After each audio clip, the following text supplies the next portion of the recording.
Mobil-mobil produksi negeri Jepang selalu meramaikan jalan raya di Indonesia. Namun, di antara dominasi Toyota, Daihatsu, Honda, dan kawan-kawan, mobil merek-merek Tiongkok mulai mengubah posisi pangsa pasar. Mengapa mobil Tiongkok bisa mencuri perhatian pasar kendaraan roda 4 nasional?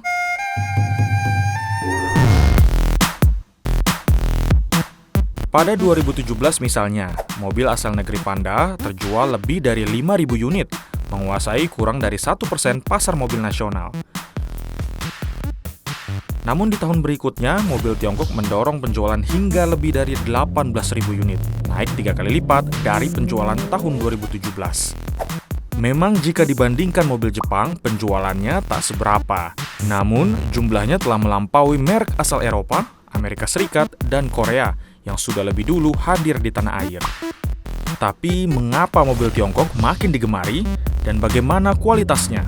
Mengingat pada awal kemunculannya, produk otomotif Tiongkok sempat diragukan kualitasnya. Di Indonesia, merek mobil asal Tiongkok yang mulai menunjukkan gregetnya adalah Wuling dan Dongfeng Sokot. Kendati baru 2 tahun, Wuling yang sebelumnya berada di peringkat 11 pada 2017, kini mendesak ke dalam 10 merek terlaris di tahun 2018. Wuling menyajikan 2 produk unggulannya di kelas Multi-Purpose Vehicle alias MPV. Cortez dengan mesin 1800 cc menampilkan desain proporsional sebagai mid-size MPV yang mampu menampung 8 orang dewasa. Sementara Wuling menelurkan Convero bermesin 1500 cc sebagai alternatif murah dari Cortez dengan model tipe small MPV 7-seater. Tahun 2019, Wuling pun meluncurkan jenis eksklusif dengan nama Almas. Tipe Sport Utility Vehicle atau SUV ini diklaim memiliki banyak fitur canggih yang dapat diperbarui layaknya smartphone, mulai dari komando suara hingga pengereman secara otomatis. Sementara DFSK, meski baru tahun ini menjajal pasar Indonesia, sudah mulai dilirik konsumen. Dalam ajang pameran Indonesia International Motor Show 25 April sampai 5 Mei lalu, DFSK berhasil menjual 1.487 unit. Faktor harga adalah salah satu penyebab tingginya minat konsumen. Harga mobil merek Wuling misalnya dibanderol jauh di bawah tipe sejenis dari merek lain. Untuk perbandingan, Cortez dipatok dengan harga sekitar 200 juta rupiah. Lebih murah 20 hingga 100 juta dengan tipe mobil merek lainnya yang sejenis.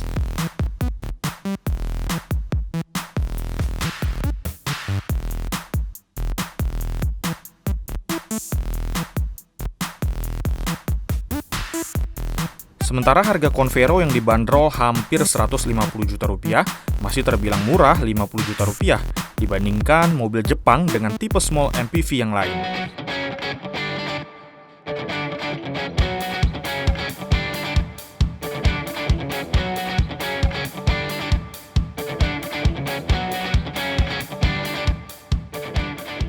Di samping itu, Wuling juga serius memberikan layanan purna jual dengan membangun jaringan dealer dan pabrik perakitan di Indonesia. Di luar itu, industri otomotif Tiongkok memang tengah berbenah. Mereka menggandeng atau bahkan mengakuisisi pabrikan mobil dunia untuk menghilangkan kesan penghasil produk berkualitas rendah. Seperti Wuling sebagai hasil kolaborasi SAIC Motor, General Motors, dan juga Liuzhou Wuling.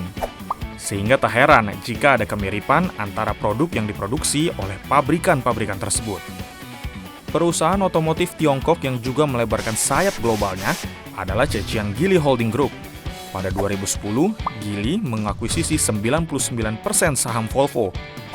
Perusahaan ini juga membeli saham pabrikan mobil sport Inggris Lotus pada tahun 2017, serta membeli saham Proton untuk melebarkan pasar di Asia Tenggara.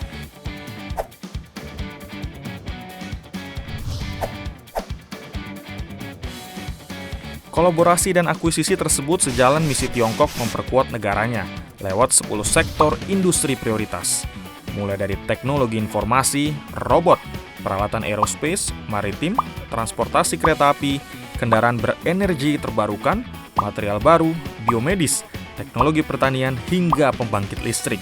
Misi strategis ini diberi label Made in China 2025. Lewat misi ini, Tiongkok ingin memposisikan diri terdepan dalam industri teknologi tinggi dunia. Jadi dengan strategi tersebut, tidak mustahil jika mobil Tiongkok akan semakin cepat melaju di pasar Indonesia.